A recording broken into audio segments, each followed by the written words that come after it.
Well, good morning, everybody. Certainly good to see everybody. We got a lot of extra folks in the room today, so certainly glad to see all the college kids back. There's several visitors here with us this morning. We're continuing kind of this group of lessons, if I can get this wire stuck into my pocket, right? From the book of Proverbs about relationships. So last week we talked about friendships. It is interesting. I was giving Ryan some insight on I had to give a presentation at work this past week about extreme ownership. So Jocko Willink is a Navy SEAL and kind of does a lot of kind of business leadership discussions and stuff like that. And one of the things, several of the operational vice presidents there really liked the book.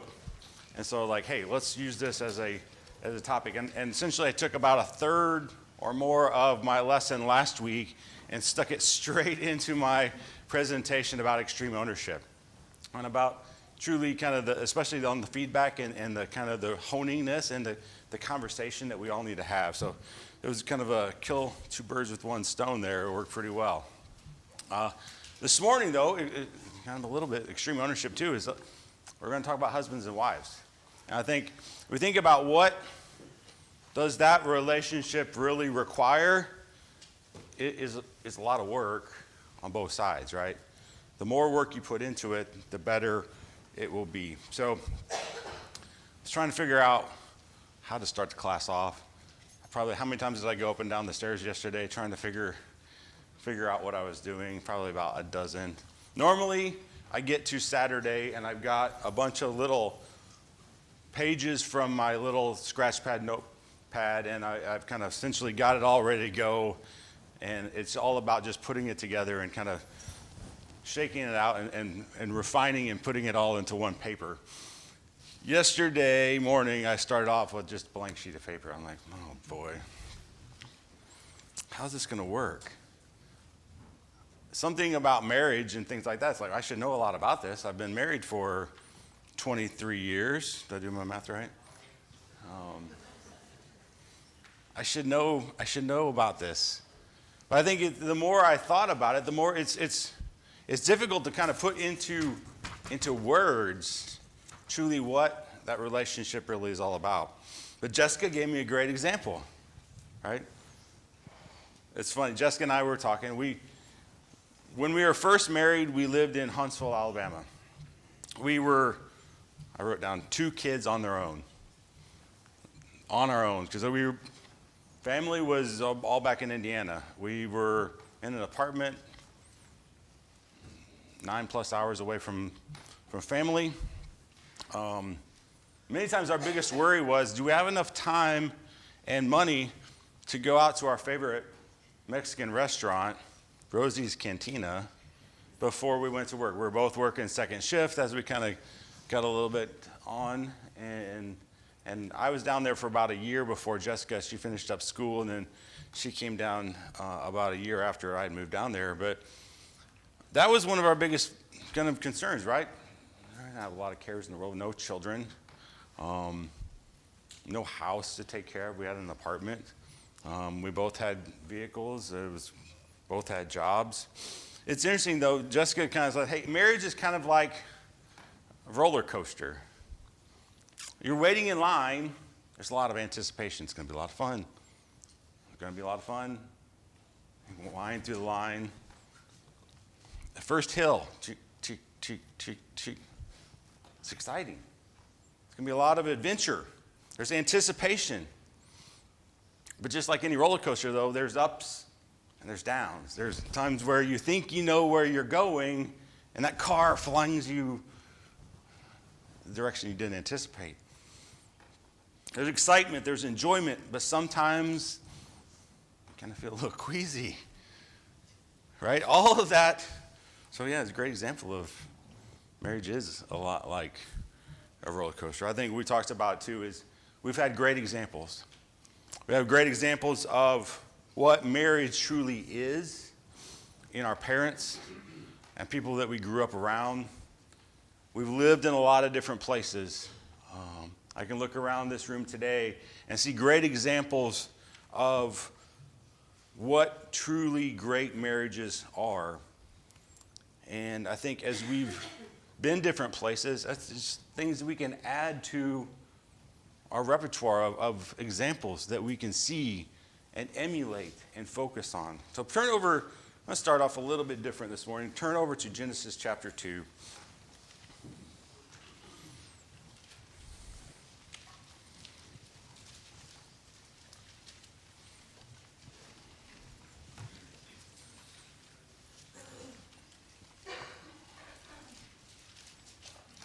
So if you come to the highlighting party, Genesis chapter 2, you start off in chapter 1, there's a lot of green, right?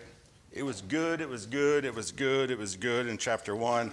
All of a sudden you get to chapter 2 and verse 18, and we're going to pick up there.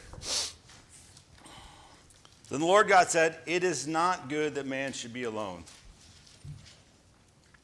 I will make him a helper fit for him.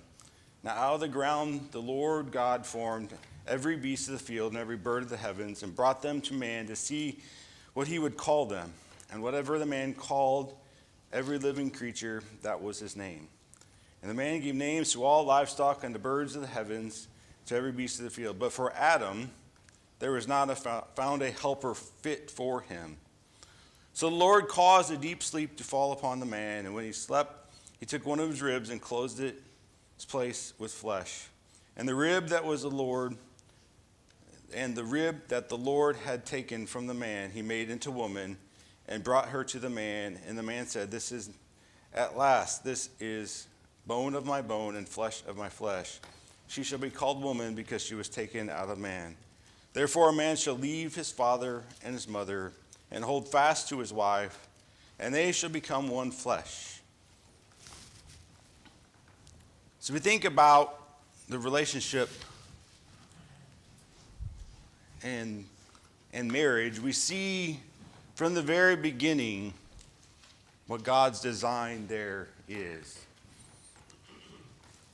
That just like those two kids that moved to Huntsville, Alabama, to start a new life all on their own, God's design was truly for man and woman to come together, to leave their father and their mother, everything that they had known before, right? The security and the structure and the foundation of what they'd grown up in.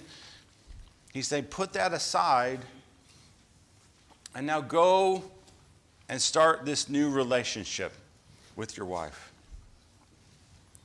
Let's turn over to Proverbs chapter 18. We're going to delve into some of the Proverbs here and what they have to say about God's design for marriage and what does it look like.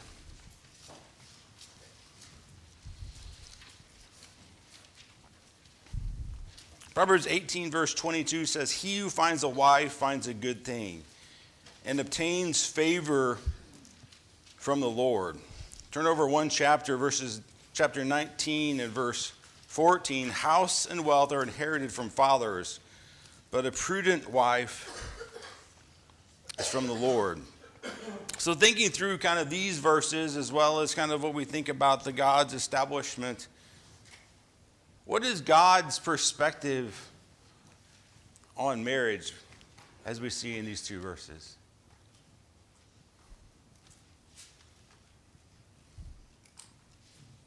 It's a good thing. He said it was not good for man to be alone, and then he creates a helper fit for him. So obviously, marriage is a good thing in the eyes of God. Yeah. Okay. It also says you're going to get God's favor, and that's huge. In what ways does marriage bring God's favor?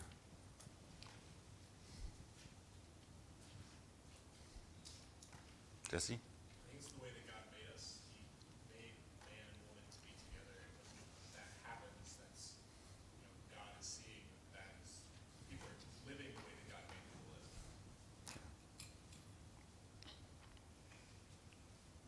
It's interesting, I think, as we think about that verse there, obtaining favor, seeking favor from the Lord. I think there's also this notion of finding, right? Do you find things on accident usually? A lot of times, no.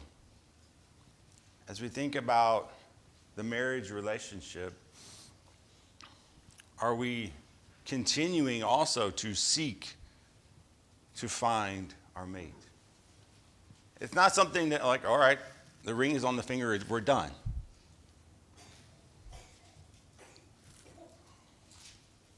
Finding a wife, to me, is not a one-time event. It should be an ongoing process. Living with somebody else is not always the easiest thing to do, right? We all have our wants, our desires, our things that we think are more important. If that's out of sync with our mate, I think that's going to be a problem. God's design for marriage is He wants us to, He calls it a helper fit. Helper. This complementary. Ryan had lessons here a few weeks ago where truly this nature, it is truly a complementary relationship, not something that it is one person over another. It is the joining of two people together is what God's design is. Turn over to Proverbs chapter 12.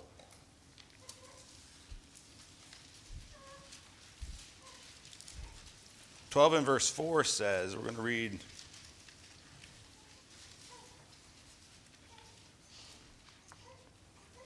the first part of that verse and then talk a little bit about it and look at the second half of that verse. An excellent wife is a crown of her husband. I think this is one of the things is how can a husband and wife working together enhance each other? I think truly God's design as a helper fit for man was there was something missing. There was a part that man could not do on his own. And God plugged that hole that was inside of man with this helper that He designed. And this verse talks about a wife is a crown of her husband. A husband and wife's work together should be to enhance each other's strengths. How do we do that? What does that look like in our lives?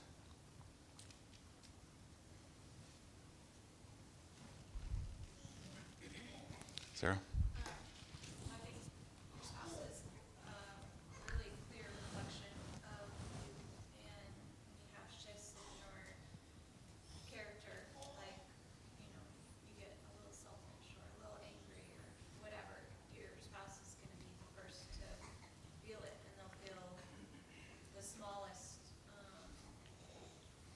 drift away from, holiness and purity that God wants us to be. And so in that way, they are a great tool for us to grow. You can get past seeing yourself as being wrong.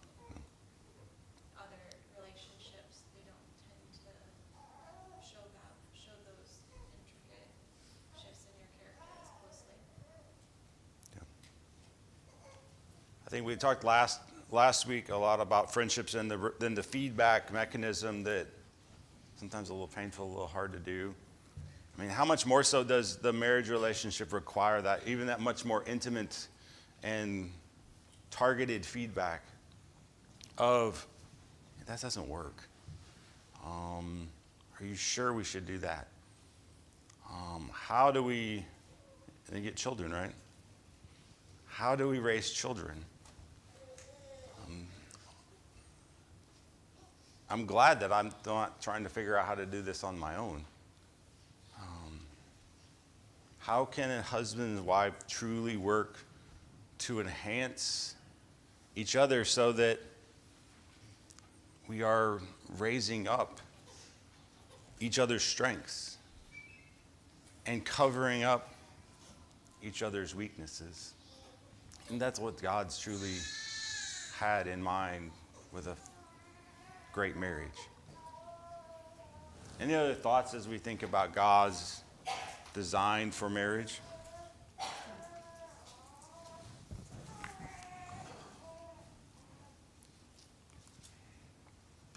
So let's take a look about the roles and the attributes here of a husband and a wife. We're going to start first with husbands. Let's turn to Proverbs chapter 5. Read a small section of this chapter.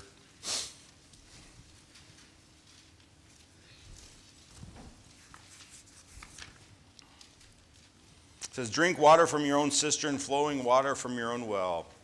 Should your springs be scattered abroad, your streams of water in the streets, let them be for yourself alone and not for strangers with you. Let your fountain be blessed, and rejoice in the wife of your youth, a lovely deer, a graceful doe. Let her breasts fill you at all times with delight. Be intoxicated always in her love. Also look at chapter 20, verses 6 and 7.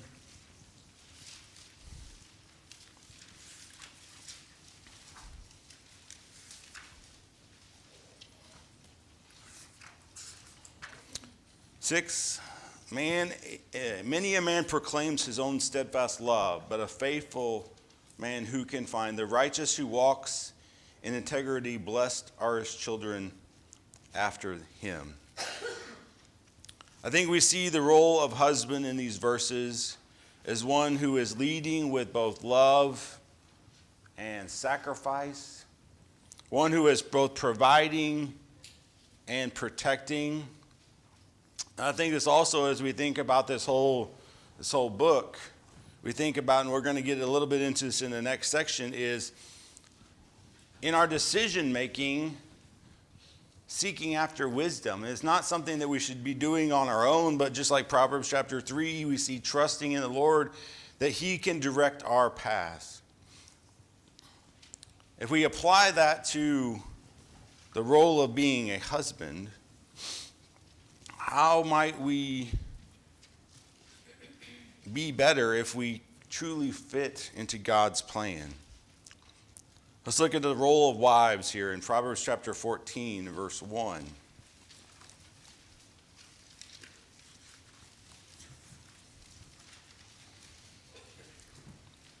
The wisest of women builds her house, but the folly of her hand tears it down. So we see the wisdom in truly putting things together and building them up. And let's really spend a little bit of time here again in Proverbs chapter 31. Proverbs 31, we're going to begin in verse number 10 and read several verses here.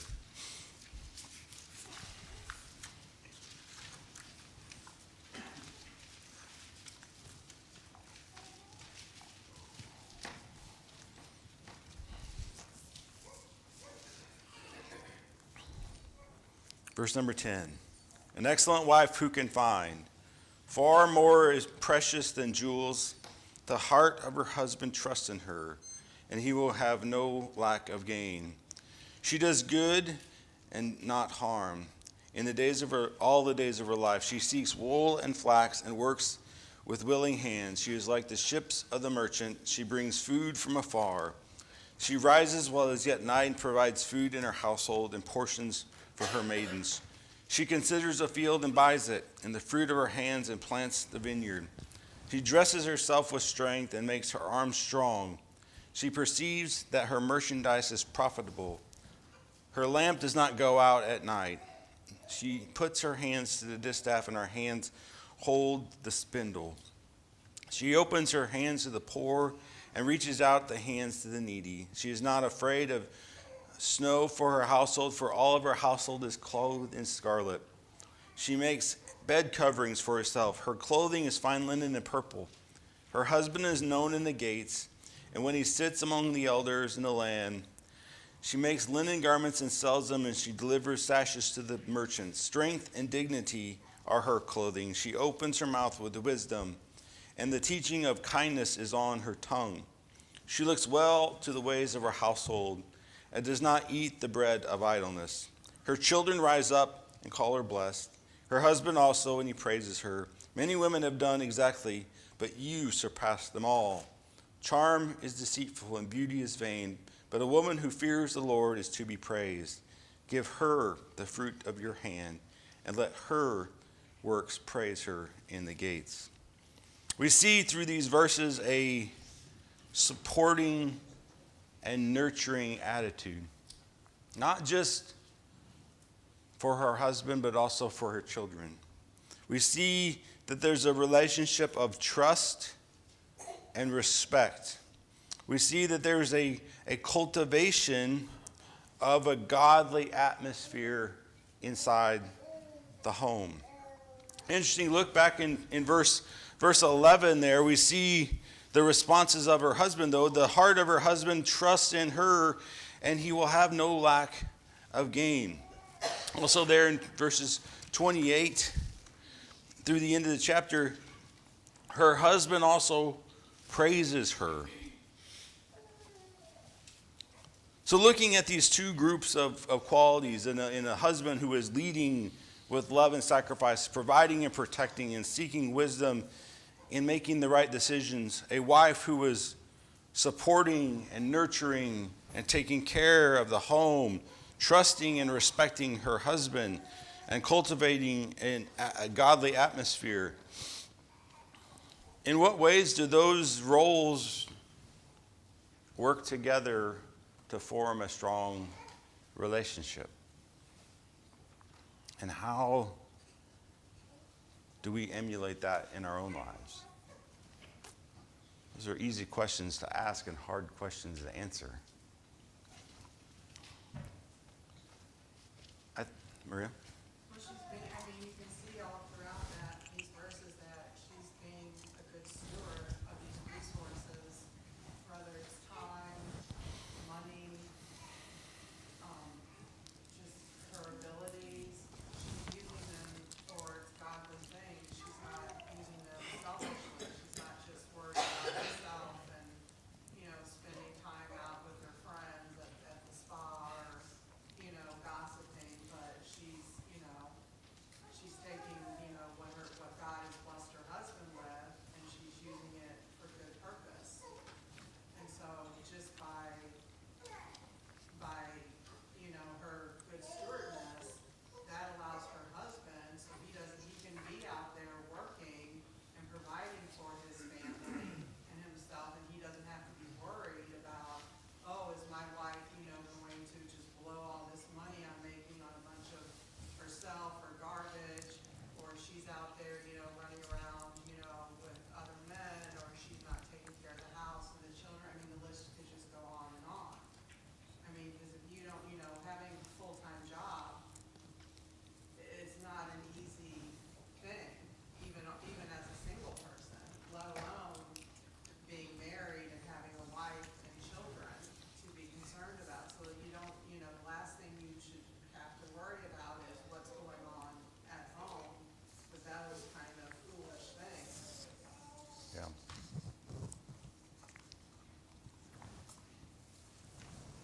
When we think of God's design, I think a lot of times just in like work, right? We think about who is a leader. And oftentimes we think about the person who has the most direct reports, the person that has in charge of extra people or extra things. I think truly in the world, but even more so in a marriage relationship, everyone is a leader. Everyone needs to be a leader.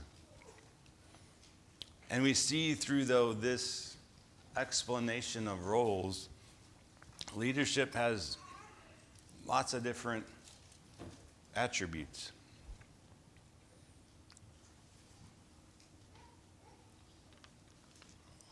How do we push to those attributes?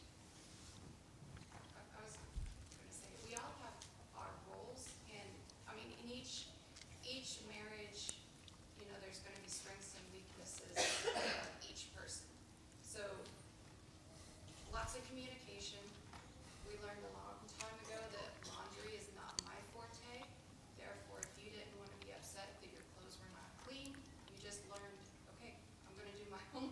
Sunday is my day to do laundry. But there's a lot of give and take.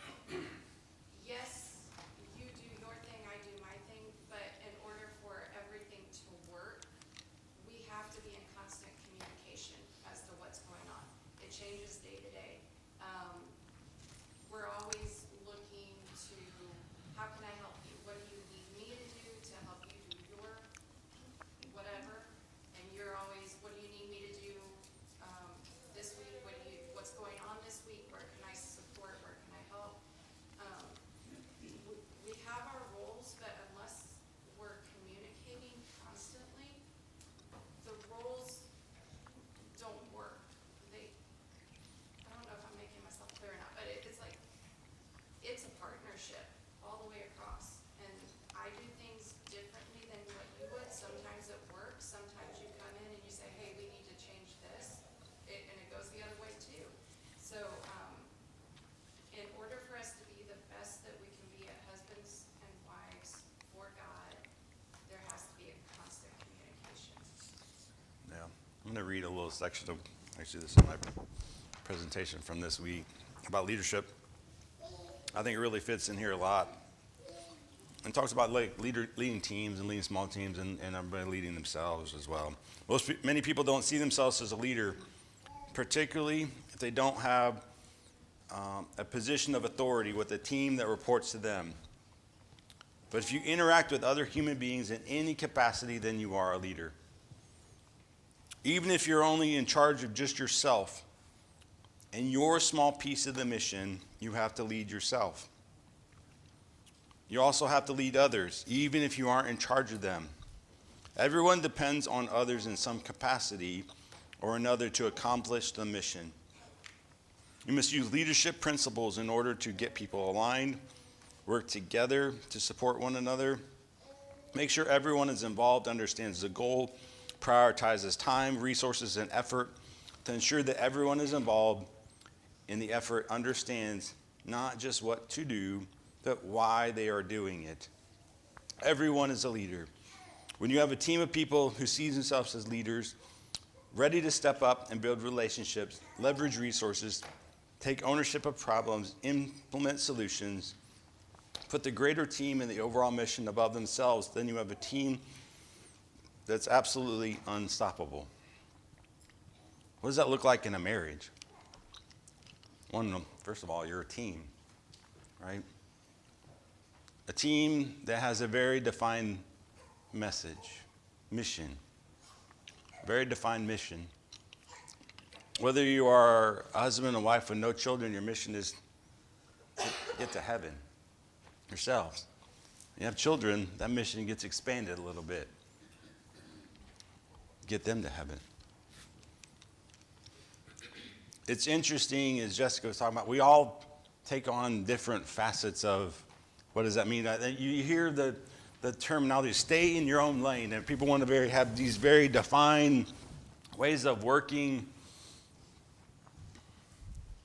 As we look through the roles of husband and wife, I don't feel like they're straight lanes that just stay in your lane and that's going to work. It depends on the situation, and it depends on the skills and the strengths.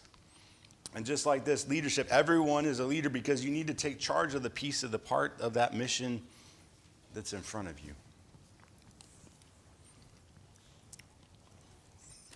And just like we said here, when things go well, that team together can be unstoppable. But unstoppable a lot of times needs direction.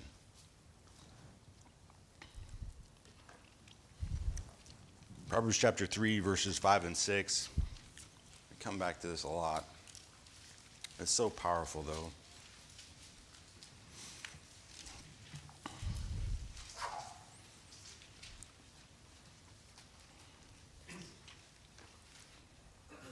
I'm going to read all the way down to verse 12. Trust in the Lord with all your heart and do not lean on your own understandings. In all your ways acknowledge him, and he will make your path straight. Be not wise in your own eyes. Fear the Lord and turn away from evil. It will be a healing to your flesh and a refreshment to your bones. Honor the Lord with your wealth and the first fruits of all your produce. Within your barns will be filled with plenty, and your vats will be bursting with wine. My son, do not despise the Lord's discipline or be weary of his reproof. For the Lord reproves him whom he loves, as a father the son in whom he delights. How does trusting in the Lord with all our hearts apply to decision making in marriage?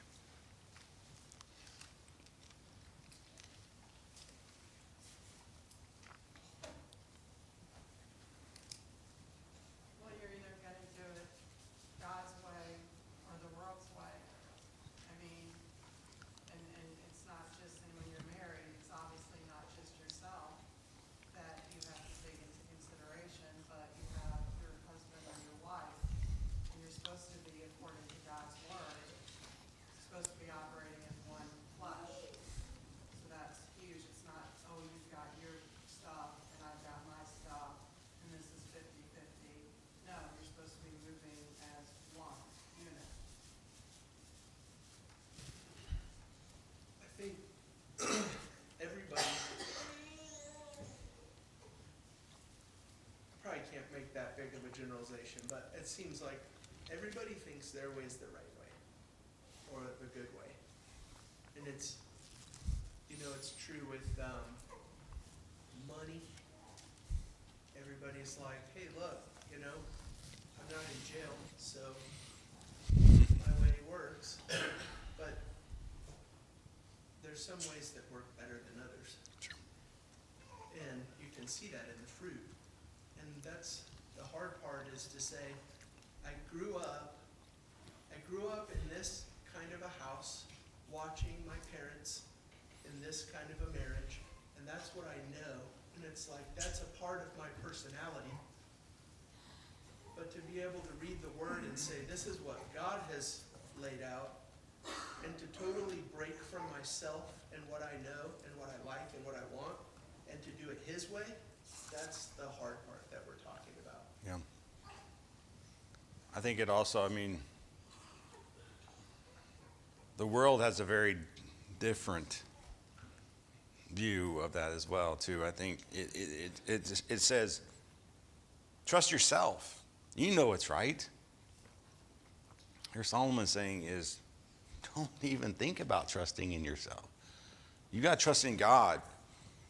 Don't lean on your own path forward. We need to seek counsel from him. There, verse 9, there says, honor the Lord with your wealth and the first fruits of your produce. I think that a lot of times we think about that, the things that we have been blessed with and the things that we enjoy here on earth, but just think about that in the context of a successful marriage. Are we honoring the Lord with that? With the first fruits of our produce in our marriage relationship? Turn over to Proverbs chapter 15, verse 22.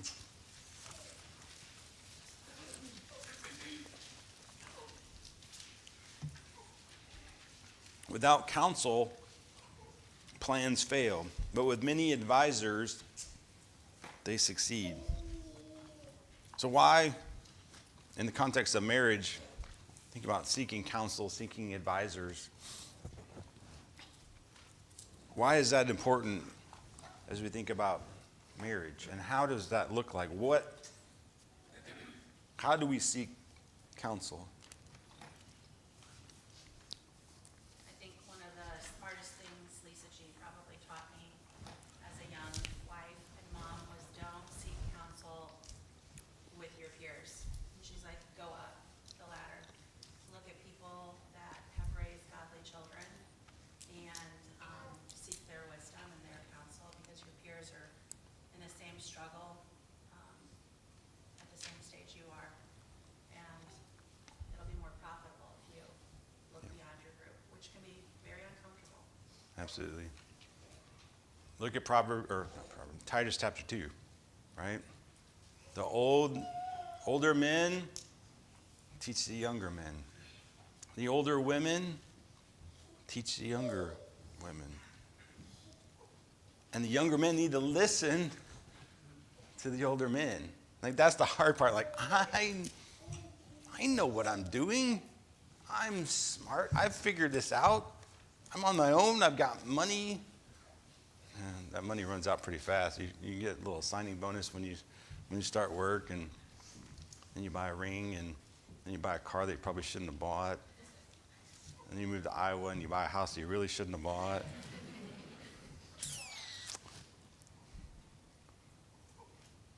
That wise in your own eyes catches up with you in a hurry when you don't really seek the right counsel. And I think it can be as simple as, hey, we're getting ready to do a big decision. Who can I go talk to? Hey, my kids are just spinning us around and around and around. Who can I go to seek counsel to figure out, like, how do I keep my head above water?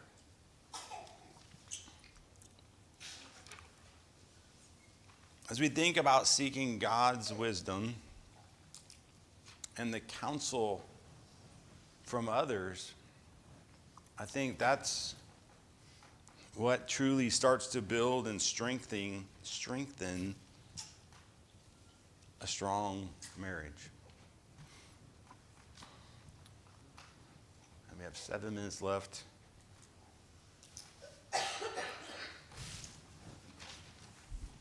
Is it always easy and smooth sailing? Probably not.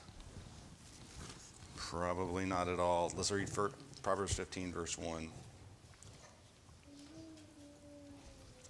We talked about feedback and communication a little bit last week in terms of friendship. How much more, right? When you have friends you're not getting along, you can just like go somewhere else. Like, I just like won't see him for a few days and let this thing cool off. Not so much in a marriage relationship. Proverbs 15, beginning of verse 1. A soft answer turns away wrath, but a harsh word stirs up anger. The tongue of a wise commends knowledge. The mouths of fools pour out folly. The eyes of the Lord are in every place, keeping watch over evil and the good. A gentle tongue is a tree of life, but perverseness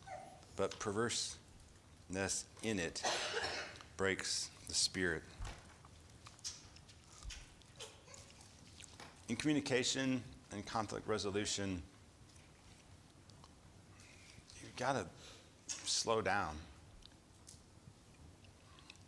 I've been a part of a few different mediations in business situations.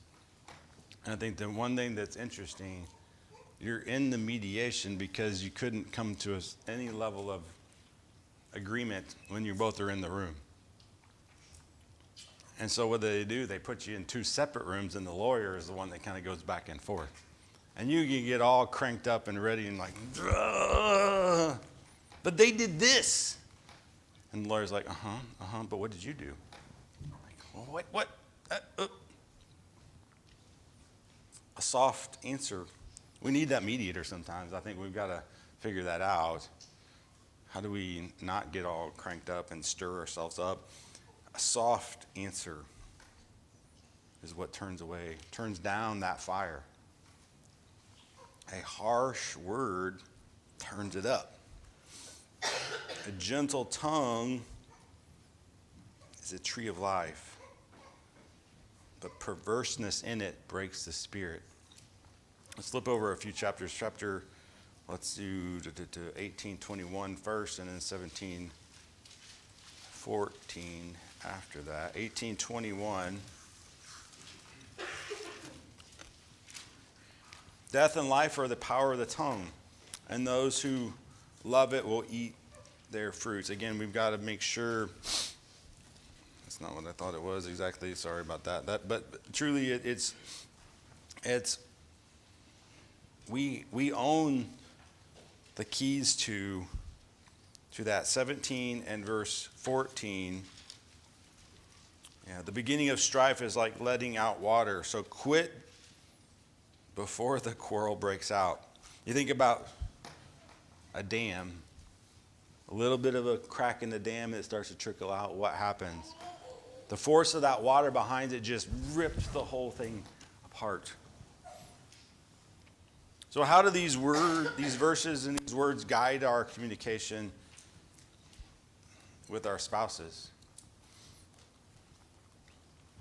I wish I could say I got this right all the time.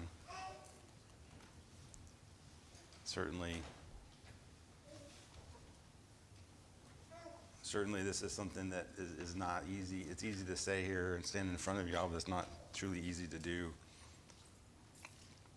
We need to find opportunities to soften our language, avoid unnecessary strife, to communicate effectively. I think that's something that, as we think about in the world of communication, there's one way that works every time, 100%. It's called soon, certain, and positive feedback. Something that's not going right, if you let it fester without addressing it, it's going to cause more trouble. Talk about it soon. Talk about the certainties of that. Don't make these big, what about this? No, talk about what's actually happening, not what could happen, what might happen, what this person over here said. Talk about the certainties. And then look at the positives, right? There's always some level of positive situation in every conflict. Thinking about soon, certain, and positive is much more impactful than just talking about the negative, the maybes, and letting it languish for weeks and letting it build up like that dam that has a small little trickle. Instead of patching the hole when it's a small little trickle, letting it kind of get a little bit worse and a little bit worse, and all of a sudden, kablooey.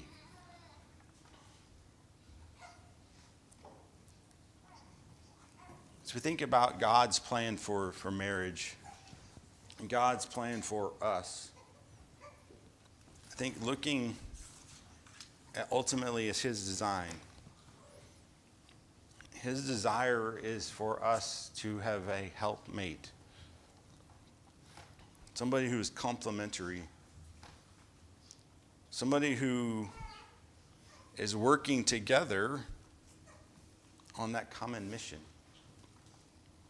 We all have roles. We have responsibilities. And ultimately, though, are we leaning on Him and His wisdom, or are we trying to figure out our own ways?